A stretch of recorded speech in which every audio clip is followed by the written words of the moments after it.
Ah, ma fille, je te préviens, la ménopause, mais c'est horrible, horrible. Bonjour à vous toutes, bonjour à vous tous, j'espère que vous allez bien. Bien, vous avez tout de suite vu de quel sujet je veux parler. De la ménopause. Cette ménopause qui est souvent redoutée quand même, ou quelquefois appréciée, parce qu'il y a des changements et tous ne sont pas désagréables. Donc évidemment, je ne peux pas vous parler de la ménopause de tout le monde, mais je vais vous parler de mon expérience et des conseils que je peux donner à ces jeunes, pour moi ce sont des jeunes, qui ne sont pas encore passés par la ménopause, qui peut-être appréhendent un peu ce passage, ce qui peut être un peu normal, c'est aussi quelque chose qui change. Mais voilà, j'ai envie de vous donner quelques conseils. Déjà, en parlant un petit peu de mon expérience à moi.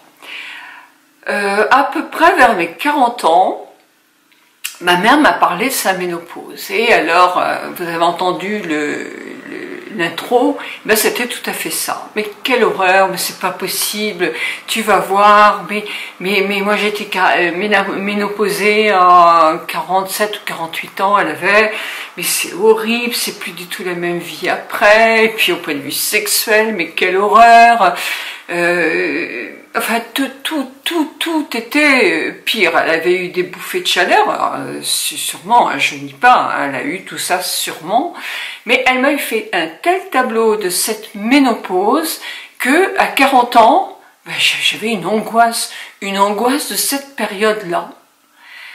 Alors qu'à 40 ans, j'en étais certainement un petit peu plus loin, mais les années passant, j'avais peur.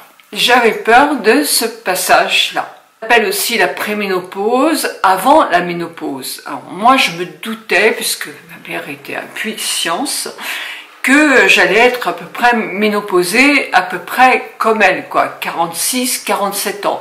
Donc c'était bientôt. J'ai toujours eu des règles très douloureuses. Alors pas ne pas aller travailler, hein, c'était pas possible. Hein, j'élevais seule mes enfants, c'était pas possible de rester à la maison. Il n'y avait pas de télétravail, mais ça, je pense que c'est quelque chose qui peut rendre service quand même maintenant pour certaines. Dans mon métier, télétravail, esthéticienne, ça n'existait pas. Et ça n'existera pas non plus pour toutes des jeunes femmes qui ont choisi ce métier-là. Donc, quand on n'est pas bien, il faut quand même se rendre à son travail. Mais c'était franchement, vous savez, j'avais les cernes qui descendaient jusque là, j'avais mal au ventre, j'étais vraiment pas bien du tout. Je pense être quelqu'un d'en plus assez nerveux, assez influençable, et j'étais simplement sûre que j'allais connaître la même chose. Et comme je vous dis, j'étais dans un, jusqu'à la ménopause, alors je n'étais pas angoissée tous les jours, c'est pas ce que je veux dire, mais c'était inquiétant. J'avais peur de ne pas avoir mes règles, parce que j'avais peur que la ménopause, elle arrive très vite. Alors pas à 40 ans pile, un petit peu plus tard, mais j'ai eu une préménopause qui a été pénible. Pénible dans l'attente, dans l'angoisse, des nuits d'insomnie, oui, moins de morale. J'étais moins tonique, j'ai eu une mauvaise préménopause, voilà, une très mauvaise préménopause. Et puis, la ménopause est arrivée. C'est-à-dire que j'ai commencé à avoir pas mes règles 1 mois sur 3 ou 1 mois sur 2. Et donc ça commençait. Et d'un seul coup, ça a complètement arrêté. Et je n'ai eu jamais aucun symptôme. C'est-à-dire que je n'ai pas eu du tout de bouffée de chaleur, même plus tard, parce que quelquefois, c'est avec la chute des hormones que peut en avoir, mais moi, je n'ai jamais eu de bouffée de chaleur, je n'ai rien eu comme symptôme de ménopause. Simplement, mes règles se sont arrêtées, donc ça, c'est quand même un bien-être, c'est quand même un soulagement, pour moi, ça l'a été.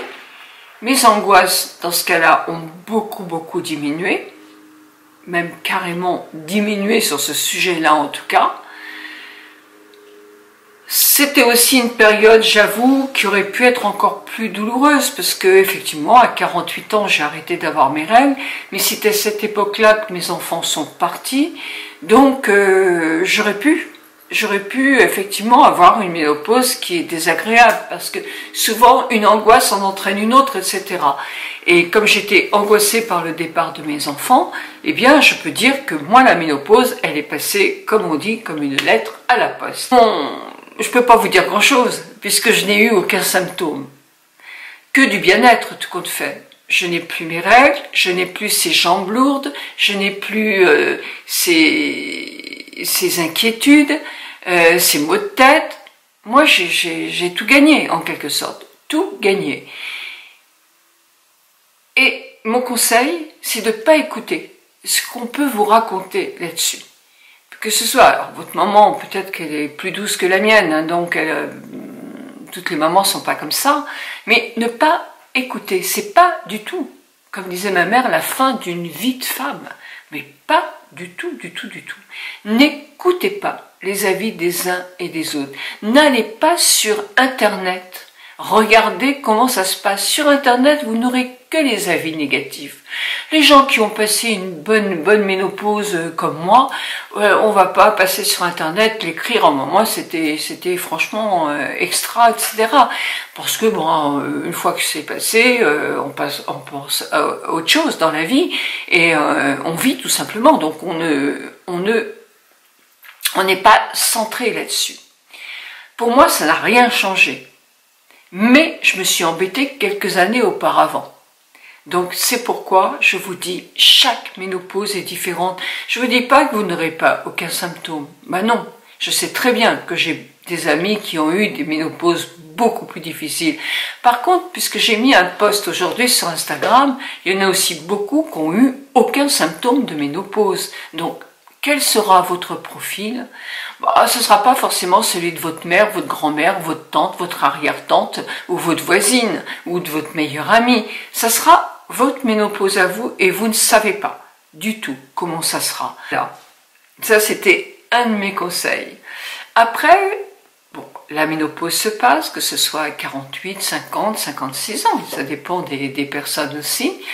Et quand on a quelques années où la ménopause est déjà passée, est-ce qu'on a d'autres symptômes? Vous savez que c'est les hormones féminines qui commencent à s'appauvrir, et de plus on avance dans l'âge, plus les hormones sont de moins en moins actives. Donc, est-ce qu'on peut avoir des symptômes au bout de 20 ans comme ça? 20 ans, j'ai 71 ans, ça fait plus de 20 ans que je suis ménopausée. Donc, eh bien, écoutez, pas encore, non. Moi, je n'ai pas de chute de cheveux outre au mois de septembre, avec la chute des feuilles. Je n'ai pas des problèmes de peau, de sécheresse, ni de choses comme ça. Je n'ai jamais pris de traitement, mais vous en avez. Et ça peut aider beaucoup de personnes. Moi, j'en ai pas eu besoin, donc c'était pas la peine que j'en prenne. Mais vous avez beaucoup de médecins femmes qui vous recommandent, quand on a des tout petits problèmes, parce que c'est un support énorme et ça aide énormément de femmes. Ça, c'est le choix de chacun. Mais il y a des solutions pour tout. Et quand on parle de la vie intime, de la vie sexuelle, eh bien, sécheresse vaginale, etc. Il y a des traitements aussi. Si ça vous arrive, il y a des traitements. Donc, et de plus en plus de traitements qui sont, comme par exemple, je sais qu'il existe des injections d'acide hyaluronique, et ça justement, j'aimerais bien que le médecin Catherine de Goursac nous en parle, parce que ça peut peut-être vous intéresser, savoir ce qu'elle pense de ça. Je sais qu'à la Baule, il y a un médecin qui fait des injections d'acide hyaluronique pour éviter la sécheresse vaginale. Donc voilà, donc moi, tous ces problèmes-là, je ne les ai pas. Alors, c'est vrai qu'on n'a plus 20 ans, mais ça, puisqu'on est tout près de la ménopause, on le sait bien. Donc, le corps a quand même plus de faiblesse, effectivement, mais c'est plus dû à l'âge, je pense, qu'à la ménopause. Au point de vue sexuel, effectivement, on est moins actif quand même. En tout cas, moi je suis moins active que quand j'avais 20 ans, 30 ans, 40 ans ou même 50 ans. C'est logique aussi.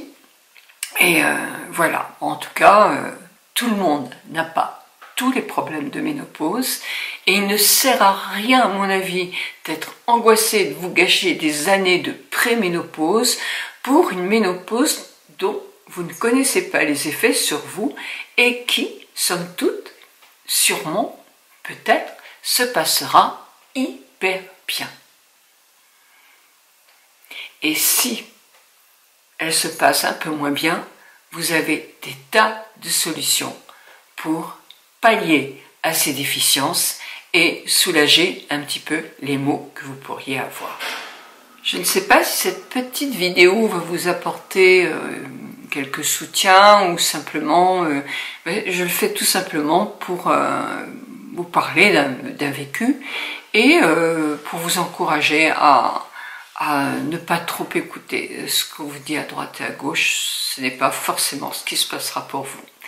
Je vous embrasse très très fort, j'attends vos commentaires parce que je sais que dans les commentaires vous mettez effectivement votre ressenti et ça peut être très très utile aussi pour la communauté. Mille bisous à vous toutes et à vous tous et très très bonne semaine avec les petits enfants ou sans les petits enfants, mais passez une très bonne semaine.